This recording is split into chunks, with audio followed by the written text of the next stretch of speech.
大家好，我是赖伟一，欢迎收看中嘉新闻周报。首先带大家来关心高雄楠梓区弘毅里，过去是中油宿舍，全部1157户使用一颗电表，由中油公司计算分摊金额后向住户收费。工业用电近几年连续调涨，居民无法负担高额电费，希望市府协助解决居民电费问题。摊开楠梓区弘毅里的电费单，出账者不是台湾电力公司，而是中油炼制事业部。弘毅里过去是中油厂区及宿舍，民宅都是使用中油所申请的工业用电，而且整区1157户只使用一颗电表，每2个月透过中油分配计价后向住户收费。但是近2年经过4次电价调涨，工业电费暴增，加重退休老员工的生活负担。以民生用电跟工业用电的计价来算的话，大概平均一户1年的电费会差到7792元。那对他们来讲，他们的负担会增加。差好几千块啦，对不对？他现在给我们改这样子，真的差很多钱。以我在用电的话，大概差了500块，我已经很省了啦。所以是从去年跟今年同一个时期，你就差了500块，每2个月大概差了500-600块了。变成你们生活其实就是忽然有一点负担。我们炼油厂大家都老人了呢，大家都退休了嘞，500-600块很好用了呢。因为我们里面长辈，他们其实基本上用电的度数都不多，但是你以一个均价用高压工业用电来计价，对长辈每个月的负担是非常的大。那1年下来，他们差价真的是将近上万块。其实我对长辈来说，我觉得有些。它是一个很大的，对他来讲是一个很大的压力。李明期望由高雄市政府接管里内路灯等公共设施用电后，居民分摊剩余费用来减轻负担。透过高雄市议员陈善慧与陈梅娟的协助，向市府陈情，把里面一些比较公共设施，或者是一些比较属于中油自己公共设备的。方面的这些用电，看看是不是请市府来接收，比如道路啦，或者是一些路灯、公园等等。那这些费用是不是能够由我们市政府先去帮中油负担这些部分，把一些电费先减下来？那也可以，就是整个均价下来，那个电价平均用价就是减低了。那这样就是降低住户的负担。安尼较公平啦，无迄公用电有那食对阮遐去，安尼对不对？路灯啥物有迄大家迄落你过政府，因迄落嘛吼处理嘛，即摆恁若要甲阮优待，阮这老人真足可怜的呢。至少是认同，但是因为这不是高雄市政府一单方面可以决定的，因为这个毕竟牵扯到经济部、中油、台电，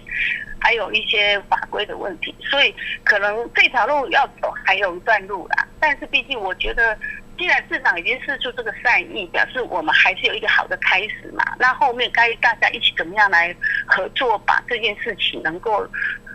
继续走下去，然后达到我们市民的期待，这个其实我们还要努力的。若要实现里内家家户户都用民生用电，就得全部装电表，除了需加设电杆重新拉线，住户家中电线也得全部换新，整体费用惊人。但住户希望经济部能听见居民心声。那如果说要分装，就是等于说把它分开挂回原来的民生用电的话，那每一个住户他们自己还要挂自己的民生电表，光是这个中间的这个程序啦，跑的就是台表的这个费用，据说要上亿，那这笔钱谁来买单？当然，你长期来说，我觉得还是要回归台电，回归由台电进来装设每一户的各个电表，这是根本的解决。那我觉得就是用公平的方式对待大家，我觉得这是我们要的。我们要求的是给它分开啊，民生用电就民生用电，公共用电就工业用电就工业用电，这是我们的目标啦。啊，这样也对那个中油的老员工也比较合情合理啦。居民都已退休，只能吃老本度日，希望与一般住户一样，用到合理电价，度过晚年生活。记者吴佩珊高雄报道。有100年历史的基隆车站雕花雨棚年久失修，风吹雨打之下，屋顶部分已经有锈蚀脱落危险。台铁在近日将进行拆除工程，引起地方文史人士高度关切。市长也到现场勘查处理。针对台铁基隆站的100年雕花雨棚锈蚀，即将面临拆除的状况，基隆市长谢国良立刻到达现场会勘，表示这个候车雨棚受到许多在地文史工作者的关心，也承载许多基隆市民的共同记忆，必须要妥善处理。我是觉得是这样啦，先确定，先把一些杂物清除，然后先把那个结构先再确认一下，好不好？你应该把它放到哪里？然后那里是有意义、有发挥的，我们再来做这个迁移。要不然的话，现在我赶快来跟总公司这边，是不是一定要马上要拆了？这是既定吗？是再思考一下，好不好？因为现在有很多，我知道，你也知道，文史工作者都在关心这个事啊。我就觉得说，算是我们的一个请求啦，不是说要求啦，就是说请为这些文史工作者请命说，这个东西大家就很关心。我们要不要先弄一个程序上多一道嘛？比如说弄一个公听会，还是弄一个说明会，先讨论好，确定要去哪里，而不是说你把它弄完那就没了，可能就对啊。这个大家他们之所以没有把它弄掉，就是因为有想保留嘛，要不然那时候就把它弄掉了，对不对？问题是它那个结构都已经没有外观的结构有问题，有脏或者是不是跟实际上的结构。是不是危险？我们请专业的结构来看起来了，这样子。我们是有人欢迎，是，我们就会关心这样子。我们可能先请厂商，因为他今天的作业是按照之前的计划在进行。那当然，我们就还是先尊重，因为毕竟这个包商的部分都已经开始在进行。那后续刚刚市长您提到有关于一些是不是要确认搬迁的问题，还有一些我们这个结构上面的一些再次的一些确认，这部分我们赶快来跟公司这边来做一个确认。所以你们现在会暂时停工吗？这部分待会我先跟公司再确认一下。好，那因为目前按照之前的会议记录的部分，大概是走到今天这样子的一个进度。那当然，如果当时大家还有一些其他的一些考虑的建议，那这部分我们就来赶快再跟总公司这边就是来做一个报告。所以就是你们把它整理了，然后暂时先这样，是不是？还是说怎么样？我会后再跟就是他们这个厂商部分，我们大家再来做。那鼎清你就做窗口了解一下，现在到底要怎么样？但是就是说我建议你们稍微多一道程序，不要突然拆了，那大家情感伤害了，那回复不来。后来讲一讲这些人，如果他讲的东西有意义、有道理，那我们回复不了了，这个大家情感上就被伤害了。还不如就是说多一道程序，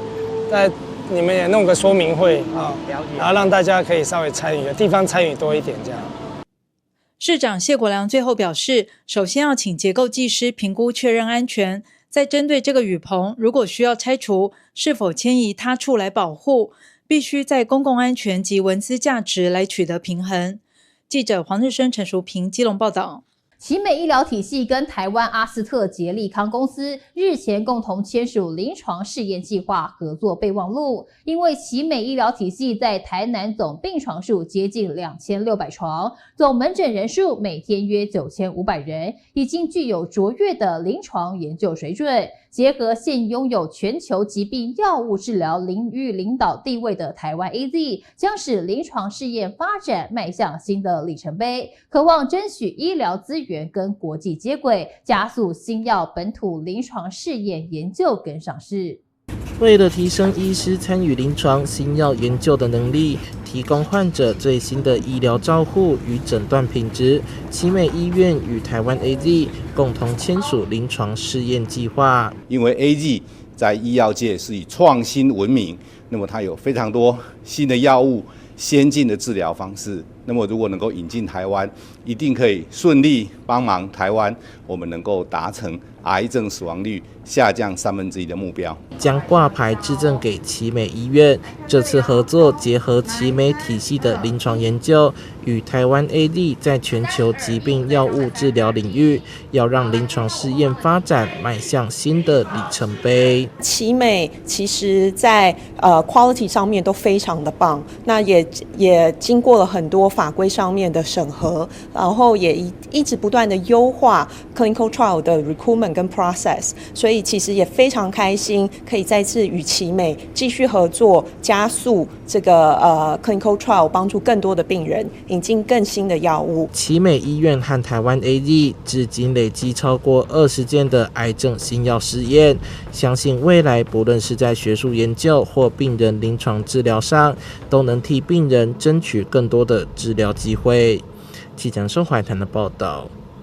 全台闹大客车驾驶司机荒，桃园市今年起推动受训及就业，受训期间提供基本薪资、学习津贴跟完训奖金。日前举行成果发表会，计划目前共有105人报名，其中有36人已经取得职业执照，并且投入桃园市区客运服务。今年度再加开60个报名名额，欢迎有兴趣的民众一起加入大客车驾驶行列。全台闹大客车驾驶司机荒，桃园市今年起推动受训及就业，受训期间提供基本薪资、学习津贴跟完训奖金。日前举行成果发表会，计划目前共有105人报名，其中36人已取得职业执照，并投入桃园市区客运行列。桃园市长张善政也宣布，今年预计招收的100个名额已经额满，要再加开60个报名名额，欢迎有兴趣的民众一起加入大客车驾驶行列。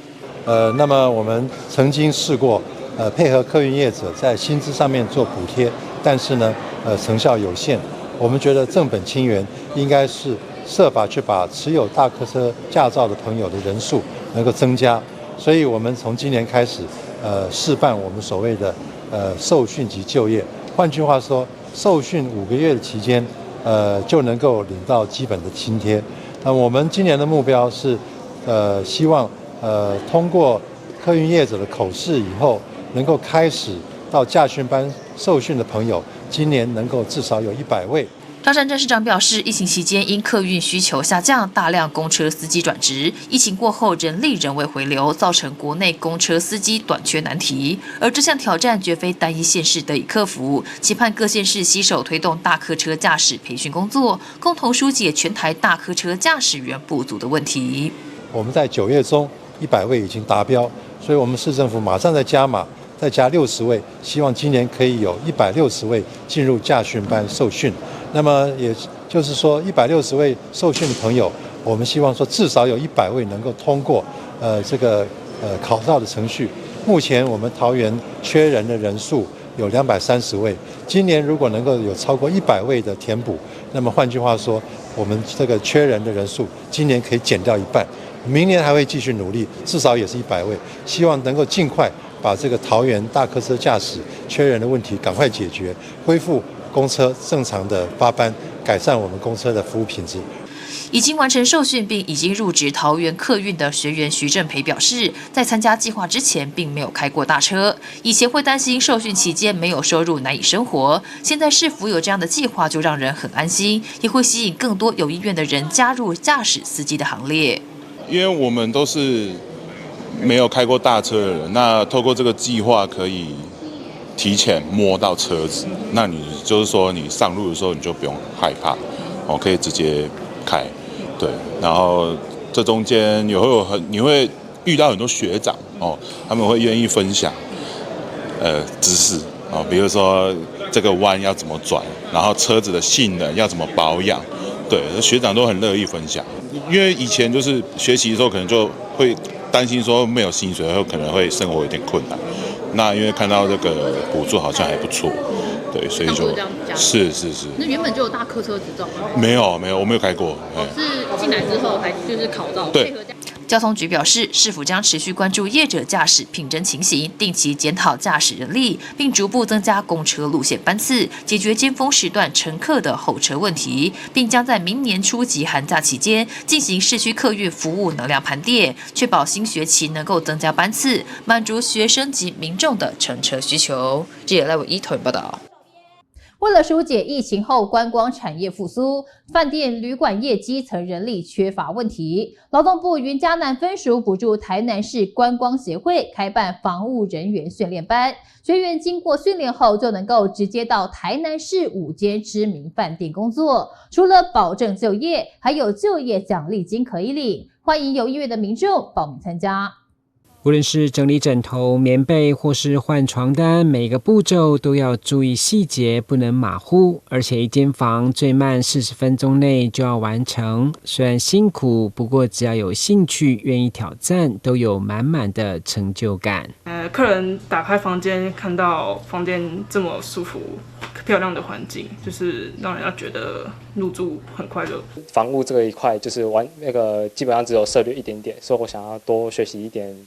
就是将来有个出路这样。以经营酒店为例，过去平均有40-50位房务的人力来源，不过现在靠口试应征只剩30位，外籍劳工已经占2/3强，所以透过政府开办职训来招募人力，相信可以有效疏解缺工压力。有政府的这一些专案，包含了之前有一些像新南向的这一些政策，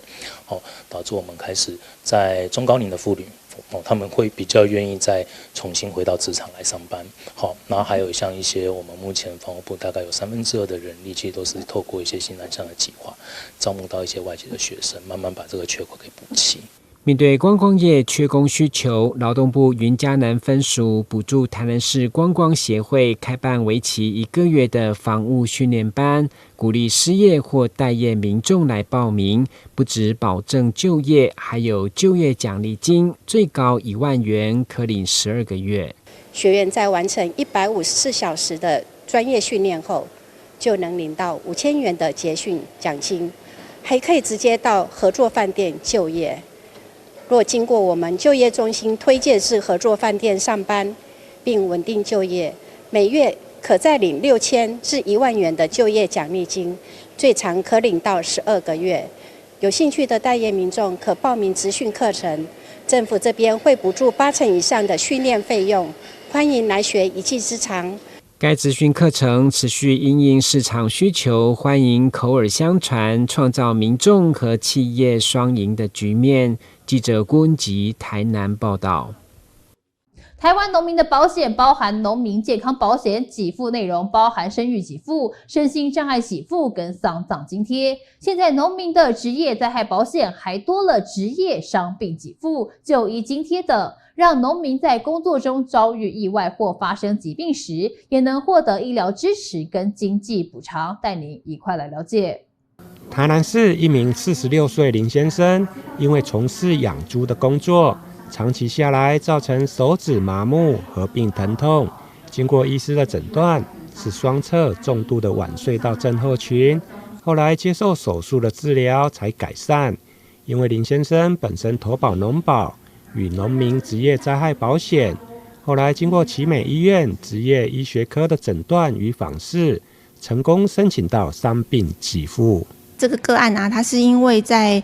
养猪场工作，那他的工作内容就是照顾猪只。那照顾猪只的过程当中，就会有很多的需要手部出力的动作，包含就是调制饲料，那拿饲料去分送到猪只他们的饲料盆里面，然后还有一些清洗猪圈，需要用铲子铲猪粪，或者是使用高压的水柱去冲洗猪圈。那这些动作呢，对手部的负担其实都很大。那再加上因为它的动作的重复性很高，频率很高，那这样子累积起来呢，后来它造成一个有晚睡到的症候群，双侧的2只手都有。那后来有接受手术，那并且手术后症状改善了很多。那接着他就是想要来申请这个我们农保的伤病给付。那有来到我们的职业医学科，那我们就有去到他的工作现场来访视，那并且帮他写了职业病的评估报告书。后来就有成功申请到这个农保的职业病的伤病给付。医师表示，农保与劳保相同，欲申请职业伤害给付，需要厘清所遭受的伤害到底是职业伤害还是职业病？职业伤害指的是工作当中，然后受到一些意外，然后造成立即性的受伤。那如果是职业病的话，常常是因为一些危害的累积，长时间，然后就后来造成的疾病。那职业伤害通常是在当下透过调查事件的发生，就可以厘清它的因果关系。那如果是职业病的话呢，就需要比较详细的调查他的工作内容，那看他的工作当中是有哪些的危害的暴露，那才能进一步的确认他的因果关系这样子。农民职业灾害保险自民国107年开办，到今年6月已经超过34万人加保，累积给付的案件超过2万件，金额4.3亿。有了这项保险，不但能够让农民安心工作，另外也能减轻他们在疾病意外时的负担。记者林根台南报道。为了辅导关怀据点进一步发展，桃园市府社会局今年成立桃园市社区照顾关怀据点培力中心，开办5大创新方案，并进驻到八德大南森林公园南侧门的馆舍基地。桃园市长庄善政在日前正式揭牌，宣告借由进一步的志工培力训练，发扬社区亮点。倒数3中，桃园市社区关怀据点培力中心正式揭牌启用。为了辅导关怀据点进一步发展，桃园市府社会局今年特别成立培力中心，进驻到八德大南森林公园南侧门的基地。桃园市长庄善政也在14号上午前往揭牌，并参观开办创新方案的各单位，了解从社区到民间各单位在培力中心辅导下所提供的老人创新服务，包含美食技艺、社区药局、科技运动等等，让庄善政称赞不已，期望能借此更好照顾社区长辈。今天我们在大南森林公园这边启用我们的关怀据点培力中心。我们桃园老人家的关怀据点已经超过400个，培力中心主要的目的是要替我们的关怀据点开辟更多创新的服务，譬如说是照顾他们的听力，培养他们的肌力等等哈，还有就是跟社区有更深度的结合的活动。所以我们这个关怀据点已经有相当的量，我们希望说透过这个新的培力中心，能够把质也进一步提升，在桃园好好照顾我们的长辈。桃园市府社会局也说明，未来培力中心将利用馆舍空间进一步开办5大创新方案，包含灵性关怀、社区共生、据点美食大赏、桃醋冰咖比摊车及活化历史代理人等。透过进一步的志工培力训练以及多元的课程内容，汇集各方力量，扩增据点服务的深度和广度。培力中心位在大南森林公园，它是一个 M 字形的一个空间，左右2侧门分别都会有文艺教室。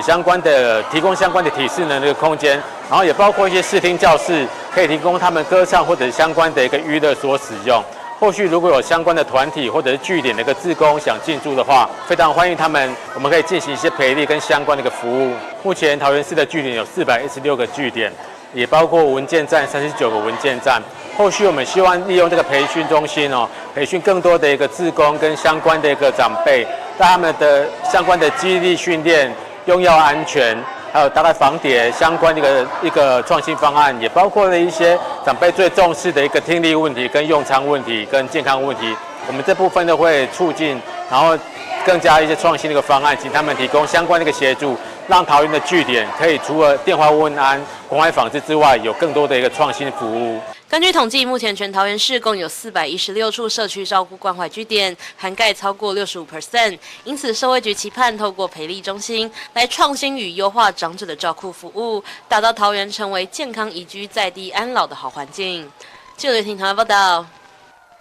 2025台北最嗨新年城跨年演唱会卡司公布，实力派韩国女团 A-Pink 跟台湾韩团 Energy 以及人气乐团宇宙人为跨年晚会揭开热闹序幕，搭配多元主题周，结合好吃、好玩、合家欢乐的市集活动，让民众感受热闹的节日盛宴。世界变得不同了，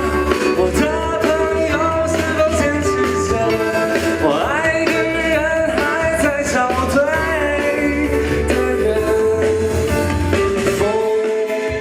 宇宙人一首《那你呢》精湛演出，为台北最嗨新年城跨年晚会预热。记者会也公布当天演出卡司阵容，包括时下热门的 Energy 男团、韩国女团以及人气乐团，为跨年带来精彩表演。尤其一开始看到第一个卡司就是宇宙人，大家知道去年呢得了我们金曲奖的最佳乐团奖，大家应该都知道了，掌声一下。然后呢，我要说一下，虽然我们年龄有点差距，但因为我以前当过教学长，他们呢很优秀哦，从年轻学生时代就很优秀。我还特别记得以前有的那个退伍那个军歌啊，一个口令，一个动作，那个非常那时候就看到，就注意到你们非常的有创意，然后一路看到有很多的创作，到现在有这样的一个发展，所以成为我们今天呢要来揭晓的第一个有代表性的卡司。再来呢，我想等一下会帮我们介绍，因为会有这次有韩国的女团，还会有非常强的男团，还会有一些组合的一些合作的创新的做法。等一下呢，一一的再跟大家来揭晓。再来呢，今年我们的主持呢，还是由非常活力十足的露露，配上我们的微风啦，就威廉，还有丰田，跟我们的朵拉，就是由露露跟我们这3位微风啦一起，所以等一下呢，主持人会做更多的介绍。好，我们这次跨年卡司类，除了我们有身边的宇宙人之外嘞，还有就是也是火红的一个 Energy， 然后还有 Trash 加胖胖团，以及我们的韩国女天团 A-Pink 都会到我们跨年的现场一起共同的表演，为大家欢庆迎接跨年晚会。这个部分因为阿妹的雷是在大巨蛋的室内场地，那我们跨年其实是室外，那都欢迎各个媒体或者是我们的朋友、市民朋友一起来参与。那这个部分我们也会做跨局处的一个协调，跟主办单位就交通还有相关的安全去做紧密的合作跟协调，务必请大家呢能够快快的来参加我们的跨年活动，然后平平安安的回家。所以我觉得同时今年真的对我们蛮有意义的，很期待表演。剧透就是蛮难浓缩的，因为我演唱会大概就快3小时，然后浓缩成一段表演的话，这我们回去还要再研究一下。我们应该会准备我们招牌快歌的一个主曲，对，然后到时候会表现给大家。观传局也精心规划系列活动，在12月的4个周末举办多元主题周，包括怀旧复古、西洋经典、动漫应援、休闲元素，结合好吃好玩的市集活动与舞台表演。最后一个今年很不一样的地方，也跟大家先记得要列到你的行事历。除了跨年的这个我们最嗨的这个活动之外，我们从12月7号开始，每一个周末4个周末，在我们市政府的东南广场，就是呢有个Taipei的那个，大家很多人会这边照相，可以看到101那个东南广场。每个周末都会有不同主题的市集，可以来听音乐，可以来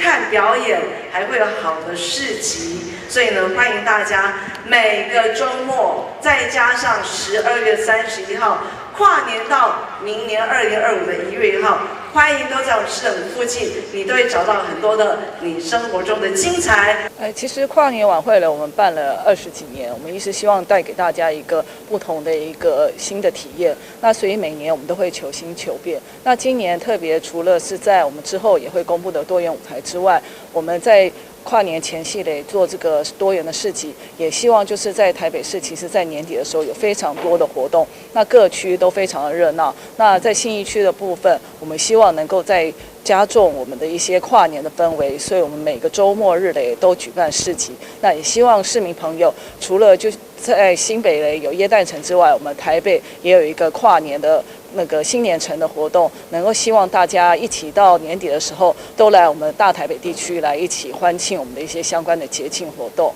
今年台北最嗨新年城主持阵容延续去年活力十足的露露黄路子英搭档威廉朵拉丰田，将为整场跨年晚会带来欢笑不间断。主视觉也由国际知名华裔设计师 Daniel Wong 操刀，展现台北满满活力。记者翁宇俊台北报道。新北市万金石马拉松将在2025年3月16号开跑。新北市长侯友宜跟中华民国田径协会理事长叶正业共同宣告，从即日起到10月30号中午12点开放报名登记，并加码宣布，只要在10月30号中午12点完成万金石报名登记，同时完成2025双北市壮运田径公路赛报名缴费，就可以限额免费抽2025万金石马拉松任一个组别。期待民众明年一起挑战市壮运，先跑万金石。3、2、1，请揭晓！哇！2025新北市万金石马拉松，新北市万金石马拉松将于明年3月16日开跑。新北市长侯友宜今天举办发布记者会，宣布万金石马拉松将自今天起开放民众报名登记。民众只要在10月30日中午12点前完成万金石马拉松报名登记，同时完成2025双北世界壮年运动会田径公路赛报名缴费，即可免抽签参加2025万金石马拉松任意组别。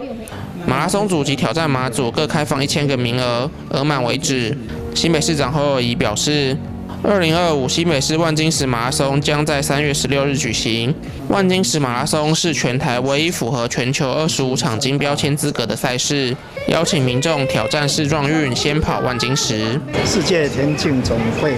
在全世界认证了25场金标签的赛事，台湾万金石马拉松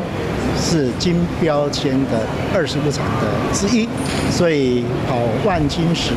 马拉松可以讲是国际认证25场的金标签的赛事。所以每一次万金石马拉松的赛事一推出来，瞬间就秒杀，很多人想报名都没有机会。所以这一次除了我们是金标签认证的赛事，最重要的我们挑战世壮运要先跑万金石，万金石的赛事是在3月16号举行，那世壮运在明年的5月份举行，所以我们先来跑我们的万金石，然后来挑战世壮运。新北市长侯友宜也提到，他自2007年开始参加万金石马拉松赛事后，几乎年年都有参赛，明年也不会缺席这2场重要的路跑赛事活动。因为我不但报名双北市壮运以外，我也会报名万金石马拉松赛事。我希望我一样推动永续环境，也让自己在永续环境的过程当中尽一己之力。因为万金石马拉松，我从民国2007年就跑过。那在新北市这么长的时间，我几乎每年都参与万金石马拉松的赛事。我希望明年我也不要缺席。那这里面为了鼓励大家在明年这2项国际最重要的赛事，我们特别推出，只要你在10月30号中午的12点，你报名了万金石马拉松赛事，以及报名世界壮年运动会的公路田径赛事，缴完会以后，我们会释出挑战组以及马拉松组各1000个名额，让大家免抽签可以来报名。所以希望大家借这2项的赛事都有机会能够参与，来分享台湾在国际田径上的一个荣耀。人气啦啦队女神李多慧今天也现身站台宣传，她表示平常就很喜欢跑步等运动。台湾的朋友跟他说，万金石马拉松风景很漂亮，但也希望大家不要受伤，身体健康最重要。赛事当天他也会在终点受奖，希望后年看看有没有机会成为跑者。最后并向参加的跑者们应援加油。 저는 이제 내년에 동점에서 메달을 수여할 건데 이제 그 내후년에는 한번 참가를 해볼까 생각을 하고 있습니다. 明年我是会在终点就是授奖牌，那我希望后年的時候看看有沒有機會參加成為跑者參加馬拉松。 디츠 완전 처음이에요. 지금 한국에서도 참여해본 적이 없어가지고 이제 처음에 대만에서 참가하게 되어서 너무 영광이고 지금 벌써부터 설레요. 我这是第一次参加踢的马拉松活动，在韩国也没有参加过，所以其实我现在非常我感到非常的兴奋。大家不要受伤，还有身体健康最重要，大家都加油，明年见。 新北市体育局表示，2025新北市万金石马拉松参赛名额共分为马拉松组6000名及挑战马组5000名。报名登记时间自即日起到10月30日中午12点止，11月1日上午10点将于官网公布抽签结果。邀请喜爱运动的跑友们明年一同挑战万金石马拉松，备战世壮运。记者肖世宏新北采访报道。 基隆的潮境海湾最近涌现大批渔船，还以为是进港躲台风，原来是最近大量剥皮鱼沿海岸进港，消息灵通的船家跟钓客蜂拥而至，每天都有50艘船在潮境保育区周边。由于保育区禁止钓鱼，形成了有趣的包围保育区的画面。而这样的盛况距离上次已经有4年，船只不把握机会就钓不到了。船只随着波浪上下摇，从潮境公园制高点往下看，大批的渔船停泊在海面上，有的整齐排列，仔细算一下，有50多艘，相当壮观。渔船上钓客的手没停过，大量剥皮鱼陆续上钩，每只的鱼都比脸还大，人手一根钓竿，让钓客笑开怀。下什么班？你看冰箱那么多鱼，然后可能下班，这个也全满了，有没有？基隆我们把它列为我们秋天会出现的主要渔获，只是说它出现的地方，它不见得这么靠岸。那上一次靠岸，我的印象中是大概2020年的时候，也是有大量的出现。所以这几天我们也可以看到渔船，然后它从那个八道子半岛跟基隆屿的中间，可是今天全部都进到海湾来了。所以那个量，我刚才稍微算了一下，大概有超过50艘，大大小小，有 SUP 的，然后也有大的那个游艇，真的是很壮观。距离上次剥皮鱼大咬盛况已经是4年前，因为剥皮鱼肉质细腻甜美，没有刺，很适合老人小孩品尝。剥皮鱼如果有在卖的话，会很多人买，很多人喜欢吃啊。怎么说？它的肉质？肉质没有刺啊，这个年轻人对，没有刺就好了。有时候是因为鱼群因为气候改变的关系，然后它的分布改变，那量有没有真的改变的话，都要看实际上的渔获量。你只能讲说，这种剥皮鱼在这个季节的时候，它会靠到近海的地方可以被捕捉。可是这么近到钓客都可以钓，然后有这么大量的话，就不是每年都有。东北季风过境，秋天季节来临，黄金蟹还没报到，反倒是剥皮鱼先上门。钓客试手气，就怕晚来几天就会错过鱼群。记者黄少明基隆报道。寿山动物园近来相当热闹，频频上演动物界奇观。母狮小乖现逢发情期，公狮小新整天紧迫盯狮。园方表示，如果游客刚好到动物园，可以蹲点守候，保证能看到期间限定的精彩画面，错过就要再等1到2个月。来逛动物园喽！怎么会这么多人聚集在狮园呢？还指指点点，拿起手机一直拍。很少在动物园看到这种事情的发生，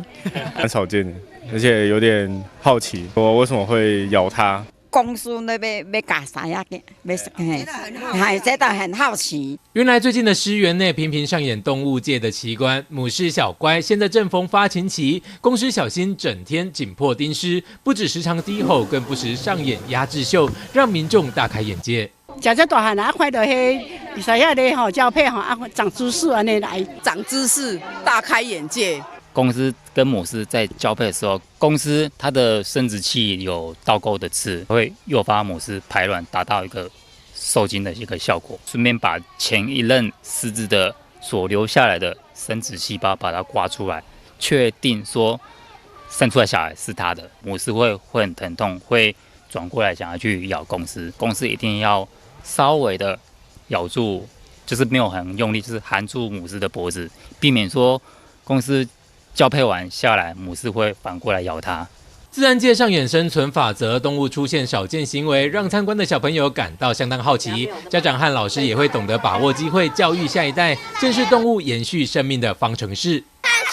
子啊！我们在看狮子。我刚刚有观察到公狮子骑在母狮子身上的人举手。对，好，那有人知道他们是在做什么吗？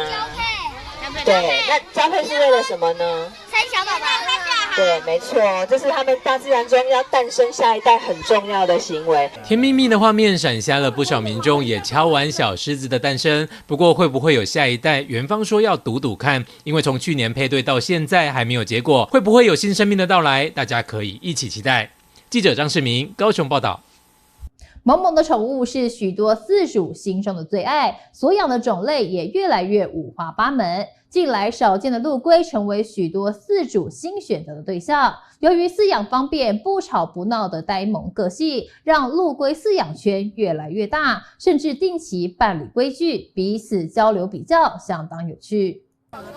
大乌龟、小乌龟、大小乌龟聚集在草地上，好不热闹。除了大蛋清炒之外，更上演追逐骑马秀，呆萌又无厘头的模样，让现场的大小朋友都笑翻天。原来这是一场少见的陆龟宠物龟剧，由于饲养方便，加上不吵不闹的呆萌个性，让陆龟的饲主越来越多，圈子也越来越大，甚至定期举办龟剧，彼此交流比较，相当有趣。之前以为乌龟会爬很慢，结果看。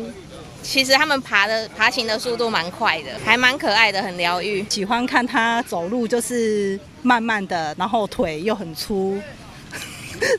跟我一样，所以我就很喜欢乌龟。养龟又蛮好照顾的啦，比猫狗来讲的话，花费的时间我是觉得比较不用一直陪伴在身边。以前有养过狗啦，对啊，狗可能就每天要散步啊，然后会掉毛啊什么之类的，可它就还好，而且不会叫。很安静，让更多人知道陆龟这个宠物，大家可以互相交流。走开走开，巨大的龟仙驾到，龟子龟孙们闪一边去。原来这陆龟分许多种类，最大的可达400公斤，寿命也可以超过100年。这次龟剧不仅来了排名第2和第3的大陆龟，让民众大开眼界。开放的场地更让萌宠陆龟们心情大好，活力大增。成熟期、青春期。就是会这样，会有这个动作。龟的话，它本来就比较好动。苏卡达世界第3大陆龟，它可以大70-80公分以上，它成体大概就是150公分左右，100公斤以上。像是一家人一样，陆龟们在人群中悠游讨拍，饲主们也是全家出动，开心野餐，交流心得。看来陆龟不仅是萌宠，更如同古人描述的神兽一般，带来福气也带来人气，让龟剧摇身一变成为家族同乐会，一同享受欢乐。记者张世明高雄报道。树林区光兴里有一处百坪土地，原本闲置荒废，十分脏乱，为民众所诟病。但里长何明峰从2020年起便开始进行整理，并规划打造一个生态园区，最后成功复育萤火虫。何明峰里长表示，4、5月是赏萤的好时节，但现在园区内有数种蝴蝶翩翩飞舞，成为了孩子们亲近大自然的最好园地。是满地都是萤火虫啊！我有时候我就开放小朋友去抓萤火虫来看啊，但是不能带回去。可以抓来看，哇，小朋友好高兴。我看到萤火虫，哇，抓起来看超高兴。这样。树林区光兴里有一处百坪土地，长期闲置荒废，脏乱不堪，一直被里民所诟病。于是里长何明峰在2020年起便开始进行清扫整理，并且规划百坪土地作为复育萤火虫的基地。经过多年的努力，成功打造了萤火虫生态园区。本来这里是一个很脏的脏乱点哈。后我就想，我们是不是废物来利用？脏乱点变成一个景点。我就是差不多花了差不多7、8个月的时间啦，去研究、去请教，把这个萤火虫弄来的，让里面有一个赏萤的地方嘛，不要到了赏个萤要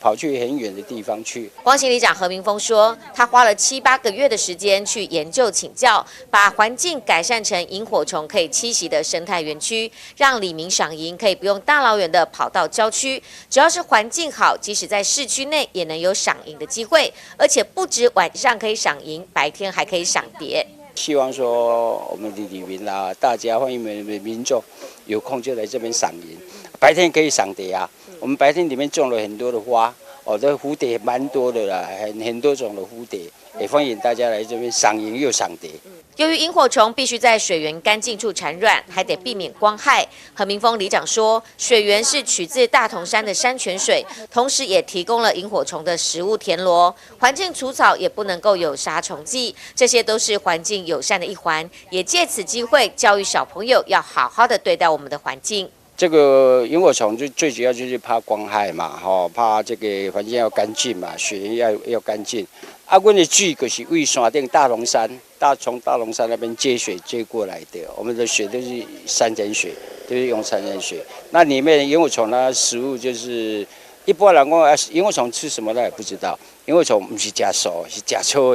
也是吃蚕类，它是田螺。所以我们还提供它的食物啊，怕了光害，不能有光害啊，环境要干净啊，不能有杀虫剂啊。所以我们就要求生态，我们可以教育小朋友，对不对？假日的话带个小朋友来这边，我们还会导览他，导览小朋友，跟小朋友上课啊，跟他讲一些这个生态的重要，教育下一代。光兴里长何明峰说，每年的4到5月是萤火虫大爆发的季节。明年的赏萤季一开放，欢迎小朋友到光兴里来，近距离的与满园的萤火虫共舞。光兴里，欢迎来赏萤。记者吕其坤、沈金华新北采访报道。台湾是美食天堂，各地都有许多隐藏美味。本周首先要带大家来到高雄左营果贸社区，有家韭菜盒给料超大方，老板娘是东北的外省人，在台经营东北早点20多年，吸引不少饕客上门品尝。店家用心制作每一个品项，呈现东北料理的绝妙好滋味。来到店里，老板娘忙碌的双手正在包着韭菜盒，满满的内馅，光用看的就让人垂涎3尺，给料超大方。大部分的顾客来到店里都一定会点这个韭菜盒，饱满的内馅吃起来非常满足。它馅还不错啦，就是有粉丝啊、韭菜啊，还有一些豆腐啊，那些蛮好的。就跟因为我本人是山东省的，所以外省人比较喜欢这种的口味。你喜欢吃韭菜的话，它的韭菜盒子就很好啊。喜欢吃辣的就加点辣椒，像我们喜欢吃原味的，年纪大了不吃辣椒。这边来这边吃到它的韭菜盒子，我觉得很好吃，面团很 Q， 而且料都很新鲜，所以我是又来了第2次。今天当天又来了买第2次这样。韭菜香，也可能都现成新鲜的，然后它的那个什么冬粉也是很 Q 这样子。因为一开始就给这么多，你现在要是给少，不是有一点点不太好了嘛？就是北方人的东西嘛，我们外省人做这个比较贴切。这家位在左营区的早餐店在地经营超过20年，板娘本身是外省人，一开始在娘家经营，后来因为果贸社区的外省人比较多，因此转移阵地，希望能把东北道地的好味道做给每一位消费者。当初是因为小孩子上学了，就在娘家门口那个地方店面做一做嘛，离家里比较远，所以后来我就跑到果贸来做。因为果贸说实在，外省聚集的多，所以说这种吃的多，所以就跑到这里来，然后做一做就做了这么久了。但是果贸有个好地方就是什么都有，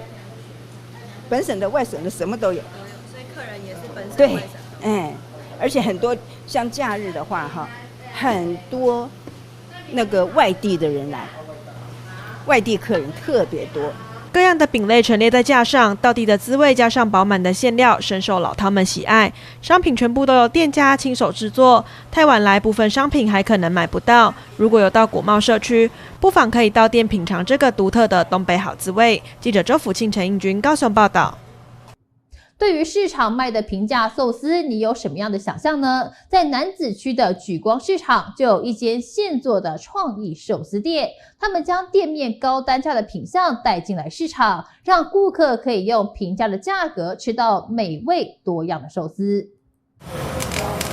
炙烧鲑鱼握寿司的声音滋滋作响，做好的军舰握寿司排站，70种品项争奇斗艳，光用看的就口水直流。真的吗？20个吗？这家莒光早市的寿司店刚开1个月，到底有什么魅力让客人持续的回购，一次就买了20颗？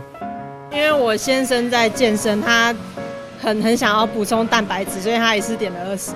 最近看到这边刚出现的，所以买来吃看看，觉得还不错，就一直来买。市场的话，要像摆这种比较高单价、算比较精致的握寿司比较少啦，因为正常都是比较普遍的卷寿司、花寿司啊。你看我们在台面也有炙烧的啦，也有鲑鱼卵、干贝、牛肉这种高单价的东西，但相对的，我们在市场也不会卖像店面这样那么贵，所以我们也会以比较便宜、比较薄利润下去做市场，这样客人比较容易接受。将高单价的寿司搬到市场内，价格亲不亲民是第一个挑战，但是生意要做得长久，口味让民众买单，食材的新鲜度是老板最在乎的细节。市场嘛，它就本身就比较有人潮啊。如果这一瞬间的时间，如果客人没有接到那就没了。跟客人赛跑。对，没有错，因为我们都是现做的嘛，所以客人夹一颗我们就补一颗。这边又有冰箱，冰箱出来直接做，直接上冰柜，所以这种部分就比较不用担心。再来这个柜子都有保鲜的功能，我们东西也没有做很多，就客人夹了我们要现补，所以新鲜度没问题。前场的客人夹不停，后场的师傅也没休息。这家寿司店用薄利多销的方式，在速度与鲜度中找到了平衡点。如果你走进莒光早市，别错过橱窗内的缤纷寿司，挑选一盒属于自己的寿司拼盘吧。记者周福庆高雄报道。国民健康署为了促进国民饮食健康，跟台铁合作，研发兼顾营养均衡的台铁便当，连田径国手杨俊翰都爱吃。同时也分享日常如何饮食保持良好体能，支持营造健康饮食环境。以茶叶熏制的鸡腿排，茶香交织，搭配红梨及糙米等全谷杂粮，提供多样化口感，同时提升蔬菜及膳食纤维量，兼顾饮食均衡营养。这是国健署携手台铁研发的新口味便当，推广健康饮食。那台铁的每一天的运输量大概有60万人次，在这个便当的贩售也大概有2万人次来买台铁便当。如果你中午到我们的那个台北车站，你会发现唯一排队买便当的地方就是台铁便当，所以它是我们儿时的记忆，跟串联现在在交通运输非常密集的时代中一个共同大家想要去购置的一个餐盒。那国民健康署为什么要想？当然除了要串联这个记忆的概念跟营养的概念，跟在最多的人地方下我们最好的营养跟健康，所以我们跟台铁合作。那为什么呢？你看来来往往走在我们台铁或者台北车站的人，100个国人中，我给各位一个数字大概有这个30%的女性她是有代谢症候群的。你一眼看去，这个10个人中有4个男生是有代谢症候群的，那么他们都跟肥胖、跟三高、跟慢性病有关。那这些人，如果我们在摄取的过程里面可以巧推一些东西，让他拿到的是一个非常营养又健康的便当，我想国民健康署的起心动念就在最多人的地方找到大家最想要吃的东西中。因此我们想要给各位的营养跟健康饮食这个选择是减少油，减少这个所谓的这个盐，提高你的蔬菜含量跟蛋白质的含量，让健康成为在你购置餐盒中的一个主打的一个想象。台铁呢，其实我们过去来讲，我们都是使用国产的白米。所以我今天看到农粮署要特别表示感谢，我们每天25000个台铁便当，就是因为有这个农粮署的这个督导我们每天都提供旅客一个美味而且是健康的便当。那这款这个茶香熏鸡便当呢，其实最大的特色就是台铁过去来讲，我们是算是在民众的心目中，就是每天要来个仪式感，就是要带个台铁便当，搭台铁、搭高铁，当然也是会带台铁便当。那我们这个便当是不管在热量还有这一个蔬食，还有纤维，还有脂肪，我们都有经过精心的计算，所以将来台铁的这个市场的区隔呢，我们除了每天的长销便当，我们也希望能够跟国民健康署继续合作